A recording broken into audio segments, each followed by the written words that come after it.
Now at 5, Joplin City officials discuss how they'll use a tax on recreational marijuana sales. Plus, how Joplin is taking steps to ensure the safety and cleanliness of its city parks. And Missouri Southern is using food to raise money to fight student hunger. The 4 states' most watched news starts now. If you buy recreational marijuana in Missouri and southwestern part, you should expect to pay a sales tax of more than 20%. This is KOAM News at 5. I'm Dow Quick. Like a lot of communities, Joplin and Jasper County last week each approved a 3% sales tax on recreational marijuana.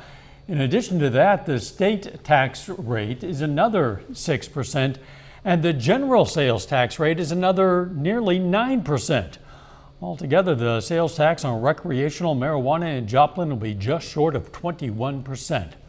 Joplin City officials say that tax revenue will go into the general fund, giving the city the flexibility to spend it where it's needed. Recreational marijuana sales tax was not earmarked for a specific purpose. It will help city operations as a whole, everything from police and fire departments to neighborhood improvement to general administration. It'll help the city as a whole, and it'll offset a revenue decrease for us that was created by the state. The city and county taxes will take effect on October 1st. Jasper County officials say the tax on medical marijuana will not increase. Pittsburgh residents still have a couple of hours to cast their ballots on a public safety sales tax. The 0.05% tax originally went into effect in 2014 and is used by the police department to fund new staffing, technology, and equipment. If approved, it would maintain that rate for the next 10 years. It's the only item on the ballot, and election officials say turnout has been low. We're going to have the results for you tonight on KOAM News at 9 and 10. City of Joplin has hired 2 new rangers to help maintain and enhance the city's park system. City officials say the rangers will help ensure that Joplin's parks remain safe, clean, and enjoyable for everyone who visits. They'll work alongside the existing park staff to maintain the parks and trails, monitor park activities, and educate visitors about the rules and regulations of the park system. Citizens kind of felt unsafe in our parks, especially in the evening and whatnot. And then again, when we did our parks master plan, we did several community meetings, a survey, and that same concern was raised at that time as well. The rangers will also assist the police department by reporting vandalism, property destruction, and illegal activity happening in city parks. Missouri Southern's raising money to make sure students have plenty to eat. The Lion Co-op hosted an Empty Bowls fundraiser. People were able to buy a bowl with some soup, bread, and dessert, all for a good cause. Money raised from the event goes to the Groceries to Graduate program. It's a scholarship that allows eligible students to receive $50 per month to be used at the Webb City Farmers Market. The bowls were all made by students in the art department and in the Southern Clay Club. So if you saw us out at the third Thursday out in September demonstrating using the potter's wheel, we were making bowls. So we've been gearing up for this event the entire year. The bowl and meal costs $20. Another beautiful day out there. Chief Meteorologist Doug Heddy. Yeah, it turned out to be a great Tuesday for us today. Temperatures fantastic. Most of us mid to upper 70s for highs. We've had a few little cumulus clouds kind of scooting through, but in general, it looks pretty good. Not much going on across the entire Central Plains. Check out the temps: 74 in Iola, 78 in Independence, 76 in Miami, 74 in Lamar, 76 in Anderson. Through the evening, we're going to slide back through the 70s, 60s, near 50 for an overnight low tonight. So it really looks like a pretty good night. Fantastic temperatures stick around the next few days. We are tracking a storm system for Friday, a possible severe threat. Then we cool down a bit as we head into the weekend. I'm going to have those details for you here in just a bit. See you soon. The Louisville Police Department released body cam footage of yesterday's confrontation with the shooter at Old National Bank. 5 employees were killed when the suspect opened fire, and an officer was critically wounded during the police response. We're also learning more about the attack and the weapon. Roxana Saberi reports from Louisville. A memorial is growing outside Old National Bank in downtown Louisville, the scene of Monday's mass shooting. We do pull together in a tragedy in a time of, like this. Police confirmed the gunman, an employee at the bank, bought the murder weapon exactly 1 week ago and used it to gun down 5 colleagues. He purchased the weapon legally from one of the local dealerships here in Louisville. The police chief said items were recovered from the suspect's home, but would not give specifics or a motive. It's about a 9-minute span from the time he begins his assault, and then a few minutes after that before we get the first call on it, 3 minutes after that when we respond to the scene, and then about 3 minutes after we respond, the subject is neutralized. City and hospital officials expressed frustration over the gun violence epidemic. It's more than tired. I'm weary. Louisville Mayor Craig Greenberg, who has experienced gun violence firsthand, said it's time to take action in America, starting with local laws. Under current Kentucky law, the assault rifle that was used to murder 5 of our neighbors and shoot at rescuing police officers will one day be auctioned off. Think about that. Officer Nicholas Wilt underwent brain surgery for the gunshot wound he sustained engaging the shooter. The officer is still in the ICU. Roxana Saberi, CBS News, Louisville, Kentucky.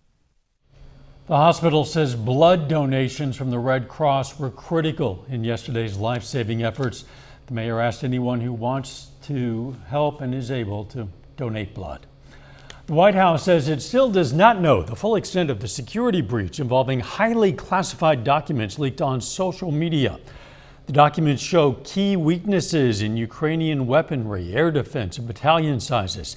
And they came out as Ukraine is preparing for a spring counteroffensive. In addition to security concerns, there could be a diplomatic fallout as well. Pieced together, the documents give a rare window into U.S. intelligence of both adversaries and allies. President Biden is visiting Northern Ireland to mark the 25th anniversary of the Good Friday Agreement. The U.S. was pivotal in negotiating the landmark peace, which ended decades of deadly sectarian violence in the region, but new tensions threaten to undermine the settlement. Biden is the second Catholic president to visit the region, the first being John F. Kennedy. Still ahead, the importance of proper storage. A new survey suggests gun owners need to store firearms more safely in their homes. I'm Michael George with the findings. And why the White House has officially declared an end to the national COVID-19 emergency. Those stories and more next in Health Watch. Topping today's Health Watch, the national emergency for COVID-19 is officially over. The White House says President Biden signed legislation that ended the national emergency for COVID-19. The White House had opposed the measure, but did say the president will sign it if passed. The administration had planned to end the national emergency on May 11th, which is also when the public health emergency is set to expire. That still remains in effect for 1 more month. A White House official says the administration has been winding down pandemic-related activities over the past few months. New research finds regions of the U.S. with the greatest decrease in opioid prescriptions also had the greatest decline in suicide deaths. There was concern suicide rates would spike as doctors shifted to prescribing fewer opioids, but a study at Columbia University found changes in opioid prescriptions and suicide rates tend to move in the same direction.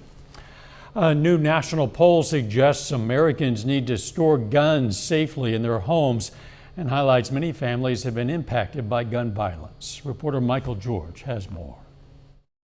Many Americans are not following recommended gun safety practices when storing guns. That's according to a new KFF survey, which finds 3 in 4 adults in households with guns say at least one gun is either unlocked, loaded, or kept with ammunition. The American Academy of Pediatrics and other medical and public health groups recommend storing your gun safely because kids are curious, and if they find a loaded, unlocked gun with ammunition, they may well play with that. Gun death has now become the leading cause of death among kids and teens, and many of these are preventable deaths. Dr. Celine Gounder is a CBS News medical contributor. The survey also finds about 1 in 5 adults say they've been threatened with a gun or had a family member killed by a gun, including by suicide. The majority of people surveyed sometimes worry a family member will be a gun violence victim. Significant disparities were also seen. Black adults were twice as likely as white adults to have had a family member killed by gun violence. Black adults are far more worried about their kids being caught up in gun violence, being injured in gun violence, than are white parents. And despite the public health push to get doctors to talk to patients about guns, only a quarter of parents say a pediatrician has ever asked them about guns in the home. Michael George, CBS News, New York. 1 in 6 people surveyed say they have witnessed a shooting, according to KFF. The number is 1 in 3 for black adults. Researchers in Michigan say they're making progress developing a medication to treat a form of fatty liver disease. Right now, there is no effective treatment for the condition known as NASH, a disease that causes scarring and inflammation of the liver. NASH has become the primary cause of chronic liver disease. That is a look at today's health news. A little bit later, the Biden administration is asking for public input on artificial intelligence regulation. Plus, our temperatures are staying nice over the next few days. We're going to look at that coming up.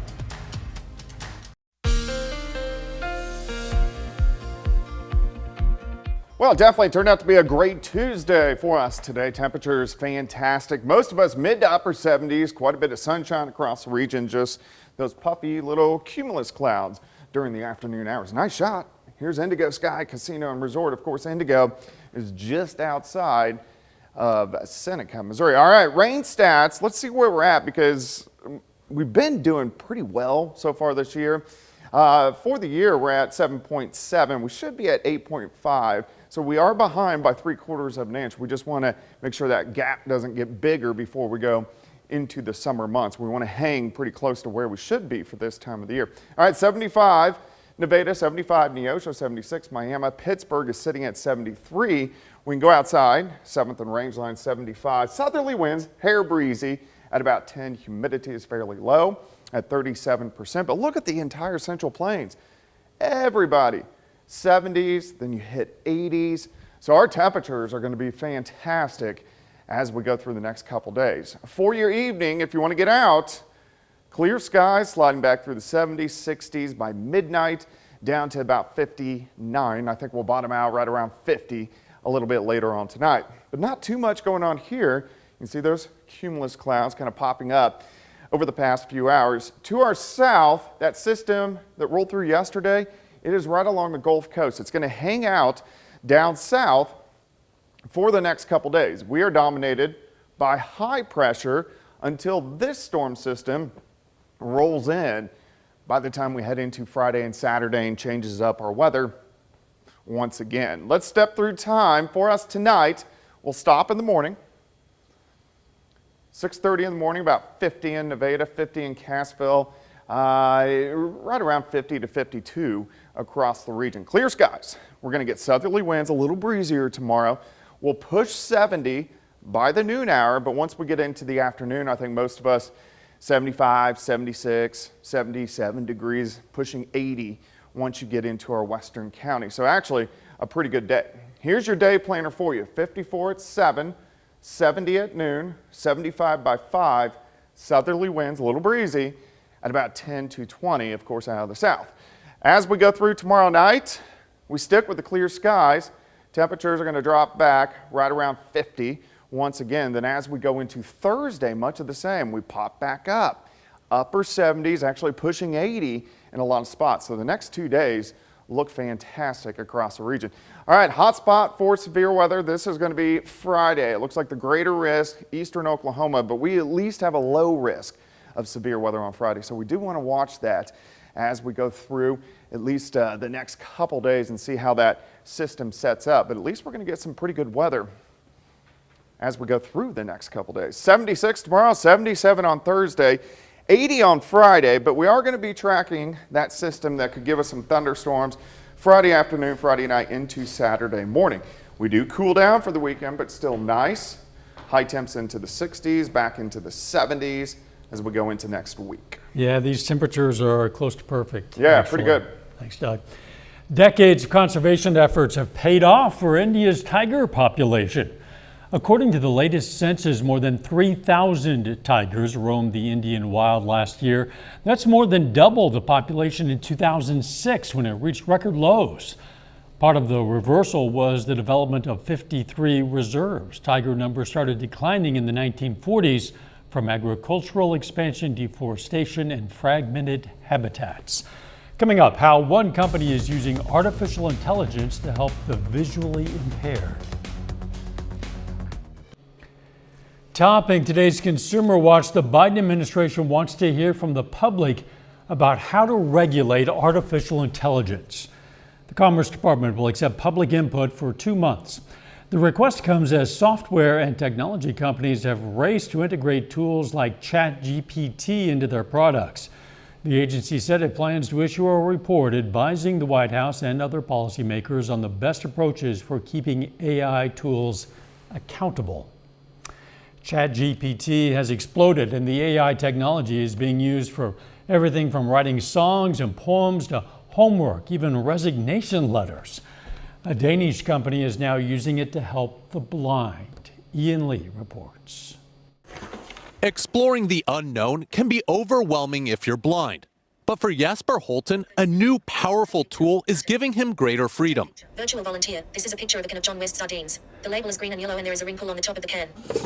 Danish phone app Be My Eyes uses ChatGPT, an artificial intelligence chatbot, to analyze an image and tell him what it is. It tends to be in daily situations like when I'm cooking food and want to have a look at tents. Sometimes the simplest things can be difficult. The app currently connects the blind with one of millions of sighted volunteers to understand a picture. I think there are a lot of use cases where, you may feel like you're burdening someone. Be my guide. But now the phone sends photos to ChatGPT's image-to-text generator. I see a potential for people to have more independence. For some people, it can even be difficult to ask other people for help. The app's founder believes AI's potential is endless. I have really had a hard time sleeping since this because I think there is so many possibilities where this could go. Be my eyes. And those possibilities excite Jesper. If AI technology can help me gaining or regaining that level of confidence, that would really be something. Gaining confidence and a new AI sense of independence. Ian Lee, CBS News.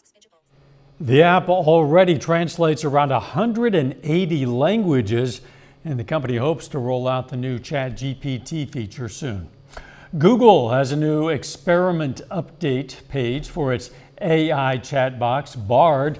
The company says it lets people check out the latest features, improvements, and fixes for Bard. That way, people can test them out and give feedback. In its first update, Google says it's working to improve Bard's math and logic skills. It also says users who click Google it will be able to see broadly related topics. Final check of the forecast up next.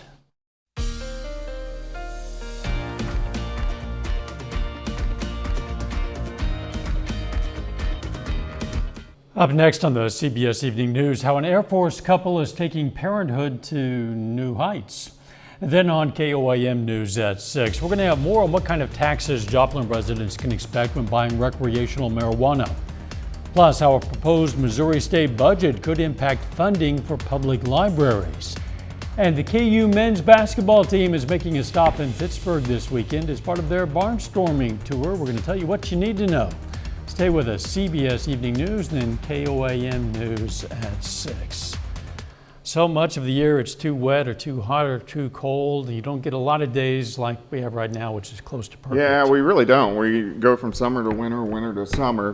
Very short fall and spring, but yeah, pretty good out there. 76 tomorrow, 77 on Thursday. We are tracking a system for some thunderstorms late Friday. Thanks for joining us. CBS Evening News is next, and of course, we're going to be right back here for KOAM News at 6. Let's make it a great evening.